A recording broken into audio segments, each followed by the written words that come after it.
escribes novelas desde hace más de 25 años y se puede observar a lo largo de ellas que tu concepción de la novela ha sufrido algunos cambios importantes. Mira, yo no veo unas diferencias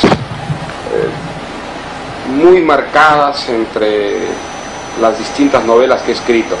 Creo que hay diferencias, pero que son diferencias dentro de lo que podríamos llamar una misma visión de la novela, una misma idea de la novela. Creo que las diferencias principales pues están en que en Pantaleón y las Visitadoras aparece el humor y aparece el juego, ¿no? Dos cosas que antes eran muy secundarias, casi inexistentes. Y creo que también en el caso de mi última novela hay un elemento histórico, por ejemplo, que antes no aparecía o que era también muy secundario, pero que por encima de esas diferencias hay una cierta continuidad en todo lo que he escrito. Creo que en todas mis novelas hay un afán por construir una ficción con un mundo soberano, con un mundo totalmente emancipado, no solamente de quien escribe la novela, del autor, sino de la realidad que la inspira, de la realidad de la experiencia.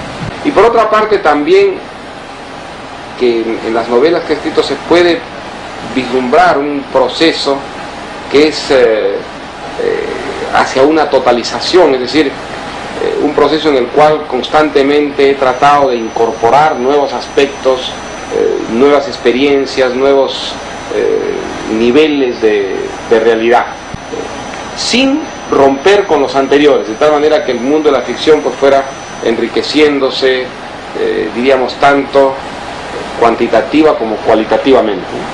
Yo hago siempre varias versiones de lo que escribo y entonces esas versiones pues varían mucho de una a otra, y lo que cambia en ellas no es solamente la materia, sino también la organización de esa materia, ¿no? La forma va saliendo al mismo tiempo que va saliendo la historia, es decir, a medida que se va aclarando la forma es que se va fijando la historia, ¿no? En el caso de La Casa Verde concretamente, no, yo comencé contando simultáneamente desde la primera versión, estoy seguro, la historia de las monjitas de Santa María de Nieva, la historia de los mangaches en Piura, luego esa historia antigua de la Casa Verde primera, y lo que se fue estableciendo en las distintas versiones fueron las conexiones entre esas historias, ¿no? Se fueron estableciendo los puentes, se fueron creando las vinculaciones, todo eso se fue organizando como un solo cuerpo anecdótico, en tanto que al principio eran historias completamente independientes que no tenían puntos de contacto, ¿no? Después se organizaron en el tiempo, pero creo que básicamente en todas las novelas que he escrito hay una estructura que en embrión está dada ya desde esa primera versión, ¿no? Bueno, me cuesta más trabajo escribir, ¿no? Cada libro pues me doy cuenta que me cuesta más trabajo que el anterior, indudablemente, ¿no? Creo que hay un peso que ejerce siempre sobre lo que estás haciendo, lo que has hecho antes, incluso la preocupación de no repetirse, de no hacer las mismas cosas, es ya un problema, ¿no? No me interesa escribir las cosas que he escrito, es decir, repetir ni el mismo tipo de historia, ni la misma manera de contar una historia, es decir, trato de que cada libro nuevo sea una aventura nueva, que tenga ese elemento de riesgo, de novedad, que es lo que da realmente lo que hace de un trabajo literario pues algo estimulante y rico, ¿no? Y por otra parte, al mismo tiempo me doy cuenta que hay una exigencia que es muchísimo mayor, y al mismo tiempo la sensación que quizá no tenía cuando comencé a escribir, ¿no? Que saber que vas a un fracaso siempre, ¿no? Es decir, que realmente nunca vas a conseguir, eso ahora ya lo sé, no lo sabía cuando escribí La ciudad de los perros o La casa verde, ¿no? Y que nunca vas a conseguir realmente lo que quieres hacer, que lo que más, que a lo más que puedes aspirar es a llegar a algo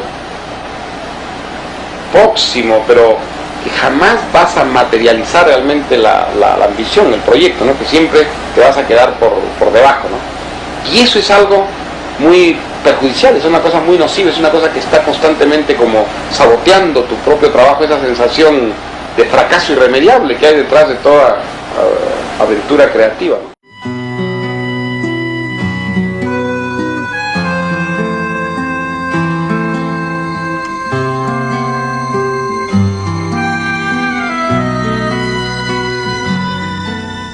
Así como hemos discutido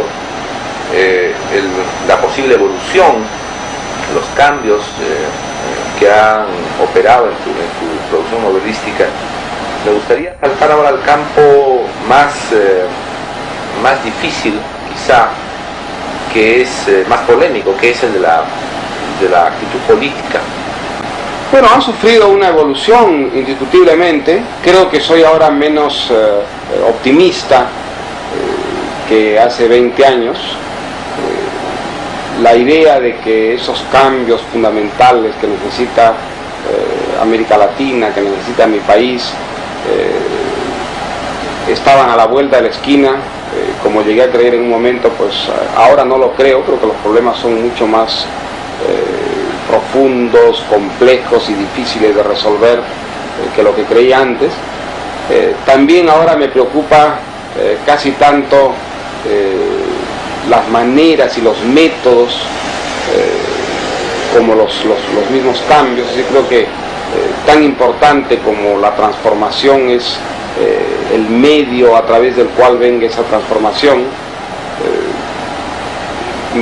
Creo que mi preocupación por la justicia social es exactamente la misma, pero ahora acompañada de una preocupación por el tema de la libertad, que creo que es un tema que en un momento dado disociaba del otro o que lo consideraba un tema más bien de segundo orden, y ahora estoy convencido que no. Ahora estoy convencido que el tema de la libertad es realmente una parte inseparable del tema de la justicia, que son el anverso y el reverso del mismo problema, y que si no se resuelve simultáneamente este problema, en realidad no se progresa en el campo de la justicia ni en el campo de la libertad, ¿no? Pero para ser menos abstracto, es decir, creo que me he vuelto más escéptico en materia política de lo que era antes. Ahora estoy mucho más convencido que el problema político es un problema mucho más práctico que teórico. Creo que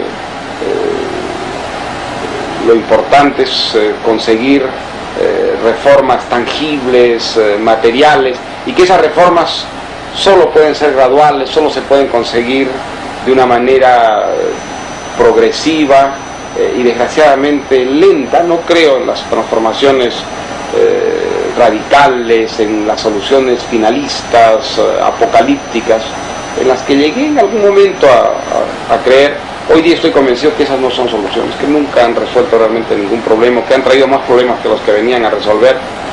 Pero quizá la convicción menos optimista a la que he llegado es que realmente la solución básica de los problemas en América Latina y en el Perú es una solución muy a largo plazo. Creo que ni mi generación ni la generación que viene realmente va a vivir esa solución, porque los problemas estructurales que hay en nuestros países son problemas muy de fondo y que requieren, pues, tanto desde el punto de vista económico, como desde el punto de vista cultural, como desde el punto de vista psicológico, una verdadera transformación de la que desgraciadamente no hay indicios, ¿no? ¿Quiere decir esto que no hay ninguna afinidad, no tienes ninguna afinidad con el pensamiento utópico? Yo creo que la utopía ha hecho muchísimos daños. Creo que la utopía es una de las causantes de las grandes desgracias, en fin, que han vivido los hombres, ¿no? La utopía política tiene mucho encanto desde el punto de vista literario, porque se ha materializado en personajes deslumbrantes, en personajes fascinantes. Ahora, desde el punto de vista social, desde el punto de vista histórico, la utopía ha traído catástrofes, ha traído genocidios, ha traído el sacrificio de generaciones, el sacrificio de inocentes. Creo que la utopía es verdaderamente el peor camino que puede elegir una sociedad para la solución de sus problemas, ¿no? Porque la utopía parte de una falacia, es decir, parte del supuesto de que hay una solución única y definitiva de los problemas, que es justamente lo que yo no creo. He aprendido a descubrir que no existe. Es decir, lo que hay es una solución para cada problema que va surgiendo y que a su vez va a desembocar en otra problemática y que a su vez va a requerir otro tipo de soluciones. Sí, creo que lo importante es un sistema de reformas que vaya constantemente rectificando una realidad en la medida que esa realidad va tropezando, va encontrando impases, y que eso es realmente a lo máximo que se puede aspirar, que si se llega a ese convencimiento hay mucho más posibilidades de resolver los problemas que si se espera esa solución final, apocalíptica, a través de la revolución, o sea, a través de ese cambio, ¿no es cierto?, definitivo y final, que en realidad nunca ha ocurrido, jamás ha ocurrido en la historia, ¿no?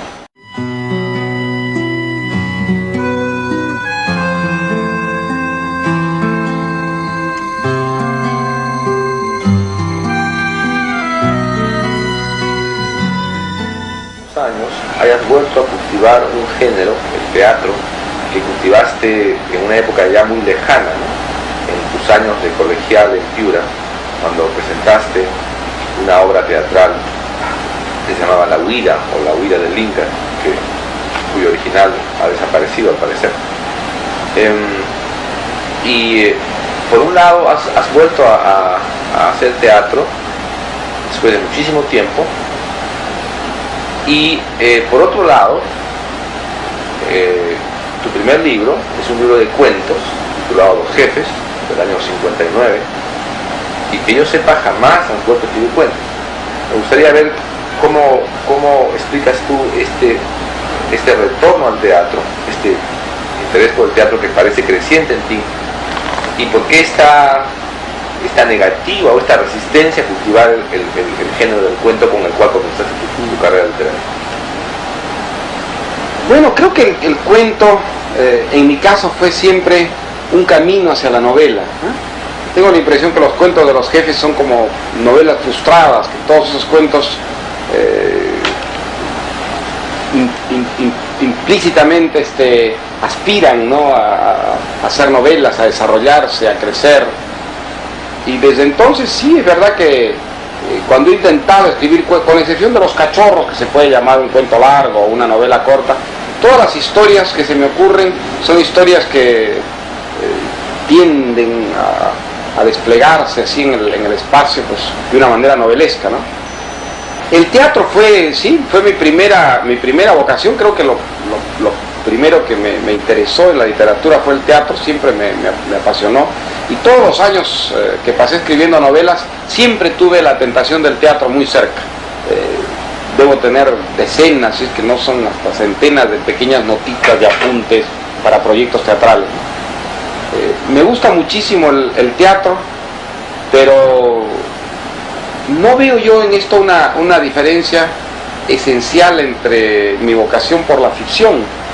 Para mí el teatro es un aspecto de la ficción, una parte de la ficción, y lo que me interesa en el teatro es más o menos lo que me interesa en la novela, es decir, una historia, un mundo de mentiras, un mundo construido a partir de una experiencia real, pero que se ha emancipado, que se ha independizado de esa realidad objetiva y se ha convertido en ficción. El teatro para mí tiene la gran fascinación de que es el punto de encuentro, ¿no es verdad?, de la verdad y la mentira que es la ficción, y la verdad que son unas personas de carne y hueso que viven esa ficción y la interpretan, y eso me resulta enormemente seductor. Por otra parte, tú te has fijado cómo el diálogo es una cosa, pues, esencial en mis novelas, ¿no? Hay algunas están construidas prácticamente a base de diálogos, como Conversación en la Catedral, como Pantaleón y las Visitadoras. Y entonces el diálogo es una forma teatral, ¿no? O sea que en las novelas siempre ha estado presente también un elemento que se puede llamar teatral.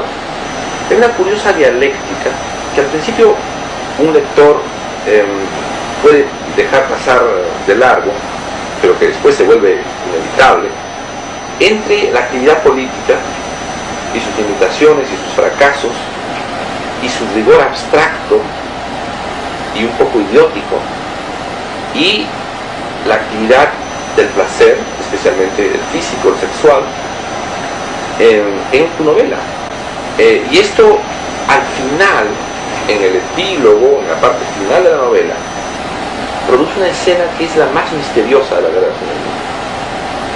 Es la escena en la que el varón de Cañabrava hace el amor con su mujer enferma y simultáneamente con la sirvienta de ella. Esta escena es muy sorprendente dentro de la novela y creo que ahí hay como una especie de clave inquietante, porque propone el goce individual como la única posibilidad que cabe en un mundo dominado por políticos como los que pueblan tu novela. Bueno, no propone eso como una solución. Creo que lo que hay en esa escena básicamente es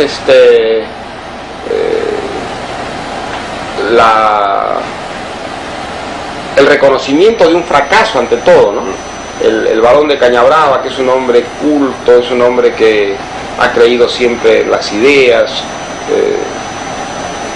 es el primero en sacar una conclusión que pone en tela de juicio todo lo que él ha sido y todo lo que ha creído hasta ese momento, después de lo que ocurre en Canudos, ¿no? Canudos le muestra a él que realmente toda su cultura, todos sus conocimientos, toda su experiencia no le han servido de nada frente a eso que ha ocurrido en sus narices, de lo que han sido protagonistas gentes con las que ha vivido toda su vida y a las que él creía conocer, y sin embargo él ha sido totalmente incapaz de prever lo de Canudos, entender las reacciones de la gente de Canudos. Ha descubierto que el mundo pues es algo mucho más vasto, complejo, que aquello que puede ser descrito y atrapado a través simplemente de las ideas y del conocimiento, ¿no? El hombre es algo más que eso, y en ese otro aspecto, en esa otra dimensión, está algo que él siempre ha reprimido y condenado, como lo ha reprimido y condenado la cultura desde el principio de nuestra civilización, por lo menos, ¿no? Que es el mundo de los sentidos, el mundo del goce, el mundo, diríamos, de la imaginación, en cierta forma, ¿no? Y entonces él reacciona en ese momento de una manera que me parece profundamente vital, ¿no?